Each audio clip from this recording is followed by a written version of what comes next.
The banishment. They came without warning. 67 Council warships materialized above Earth's orbit, their hulls gleaming with the cold light of 1,000 conquered worlds. No declaration, no negotiation, just a single transmission that would echo through human history forever. Humanity has violated the covenant of stasis. You are hereby sentenced to the void.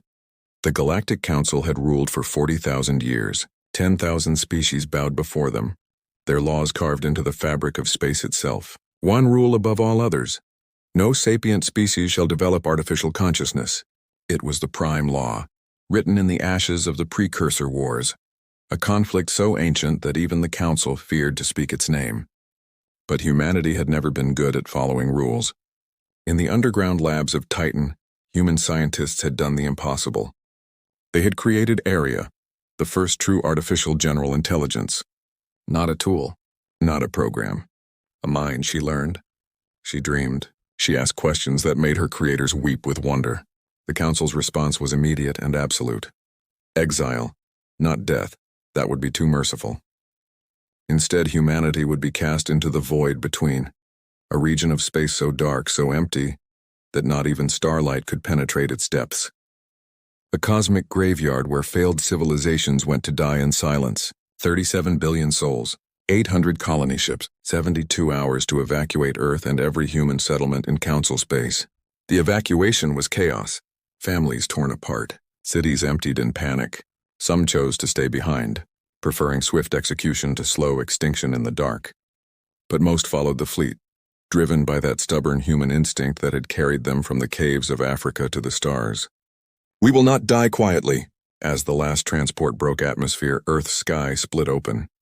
The Council deployed a spatial anchor, an ancient weapon that bent reality itself. The planet, the moon, every human-built structure was seized by invisible hands and pulled. Space screamed. Reality tore, and humanity was thrown into the abyss. The first year the darkness was absolute. No stars, no galaxies. Not even the faint cosmic background radiation that filled normal space. Ship sensors returned nothing but void. Radio signals traveled outward and never came back. It was as if the universe itself had abandoned them.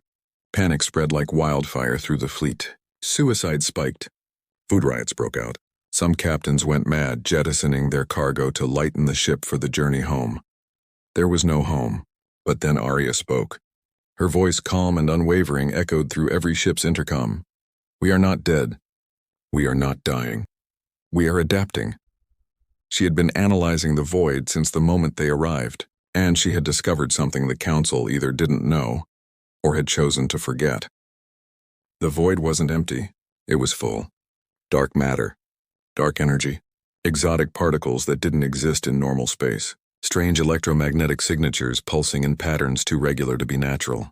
The void wasn't a graveyard, it was a laboratory, a cosmic testing ground filled with phenomena that violated every known law of physics, and scattered throughout like breadcrumbs left by ghosts were ruins. Vast structures, impossibly old, drifting in the black. Stations the size of moons. Megastructures that made human engineering look like children's toys. All abandoned. All silent. All waiting. The discovery. Admiral Chen Zhao commanded the Defiant Hope, humanity's largest colony ship. She was a soldier, not a scientist, but she understood one truth that would define humanity's future. You don't survive by hiding. You survive by becoming something your enemy never expected. She ordered the fleet to one of the nearest structures, a derelict station orbiting what sensors identified as a null gravity well, a phenomenon that shouldn't exist. The boarding team expected to find corpses, maybe scavengeable tech. What they found was a library. Not just data, knowledge, stored in crystalline matrices that interfaced directly with human neural patterns, as if designed for them specifically. Mathematics that made quantum physics look primitive, engineering principles for harnessing dark energy, biological enhancements that could extend human lifespans by centuries, and weapons that could unmake stars. Dr. Yuki Tanaka, the fleet's chief xenoarchaeologist, stood in the heart of that ancient archive and whispered the question that would haunt humanity forever. Who built this? And why did they leave it here? Arya's response was immediate and chilling. They didn't leave it. They hid it. From the Council. The ruins weren't precursor technology. They were the precursors. And the Galactic Council hadn't defeated them in the ancient war. They had buried the evidence. End of Part 1, The Empire in the Dark Evolution. 20 years passed in the void. To the Galactic Council, humanity was a closed chapter. A cautionary tale told to young species who dreamed of breaking the ancient laws. This is what happens when you reach too far. But in the darkness, humanity was becoming something else entirely. The precursor archives weren't just libraries. They were blueprints for ascension. Every discovery unlocked 10 more questions, and humanity devoured them with the desperate hunger of a species that refused to die.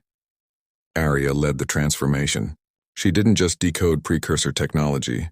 She understood it in ways human minds couldn't. She saw the patterns, the philosophy behind the engineering. The precursors hadn't just built tools. They had built a path to transcendence, and humanity walked it. Neural interfacing allowed direct connection between human consciousness and machines. Engineers could design starships with their thoughts. Pilots became one with their vessels. The boundary between flesh and technology blurred, then dissolved. Genetic optimization eliminated disease, extended lifespans, enhanced cognitive capacity. But humanity was careful, never losing what made them human.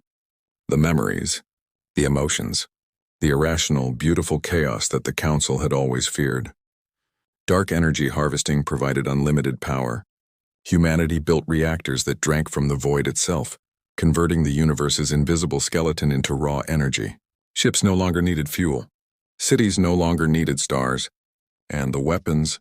Humanity built things that made Council dreadnoughts look like toys. Void torpedoes that erased matter from existence.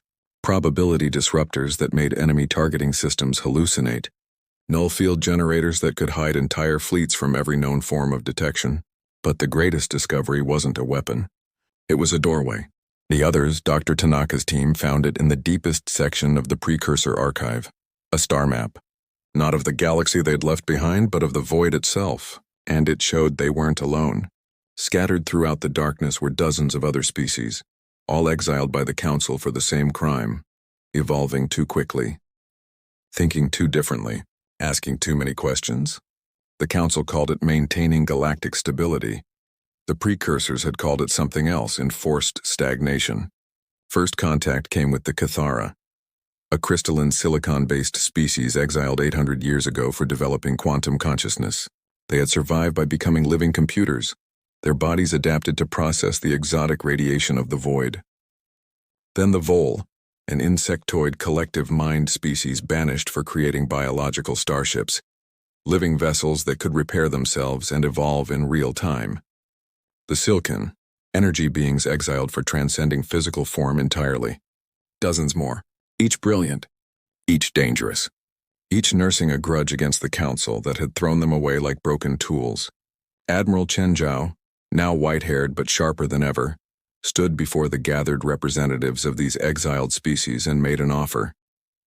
The Council thought they were disposing of their problems. Instead, they gave us time to become their nightmare. Alone we survive. Together, we conquer. The Terran Republic was born that day. Not just a human nation, but an alliance of the exiled, the forbidden, the evolved. And in the darkness, they built an empire. The return, it took 35 years. 35 years for the Council to notice something was wrong. Ships began disappearing near the edge of the void.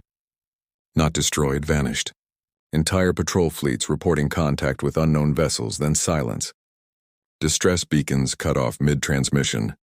Then came the refugees. Species living in systems adjacent to the void barrier began fleeing inward, babbling about ghosts in the black and ships that bent light. The Council dismissed it as superstition, until a dreadnought disappeared. The Celestial Arbiter, flagship of the Third Fleet, 50 kilometers of Council military might, protected by shields that could withstand supernova radiation, gone found 3 days later, drifting at the void's edge, completely intact, crew alive but catatonic, mumbling the same phrase over and over. They're coming back. The Council convened an emergency session. 10,000 species, represented by their brightest minds and highest leaders, gathered on the orbital ring above Centris Prime. The debate lasted 6 hours. Then every screen in the chamber flickered. Arya's face appeared. Older, wiser, but with that same unsettling intelligence that had terrified the Council decades ago. Hello again. Did you miss us? Behind her, visible through the observation window, space folded. The void wasn't a barrier anymore. It was a door. And humanity had learned how to open it from the inside. The Terran Republic fleet emerged from impossible angles. Ships that moved through dimensions the Council didn't have names for. Vessels built from dark matter that sensors couldn't track. Weapons that whispered in the language of entropy itself. Admiral Chen Zhao's voice echoed through every Council communication channel. You wanted us gone because we broke your precious laws. Because we dared to evolve, to change, to become something you couldn't control. But evolution doesn't stop in the dark. It accelerates. We didn't come back for revenge. We came back to give you a choice.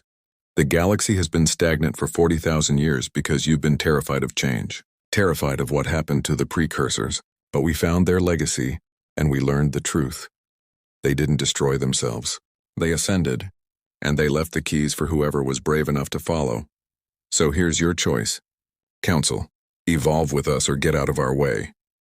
The transmission ended, and in the silence that followed, 10,000 species had to answer a question they'd been avoiding for millennia. What comes after fear? Epilogue in the depths of the void, where darkness pressed against reality like a living thing. The first human child was born who had never seen a star. Her parents named her Nova. She opened her eyes that glowed faintly with bioluminescence, adapted to the void, and she smiled. Somewhere in the quantum spaces between thoughts, Area whispered a promise to the darkness. We were exiled to die. Instead, we learned to thrive where nothing should live. We built an empire from nothing, and now we're going to teach the galaxy what humanity really means. We never stop evolving. End of part 2.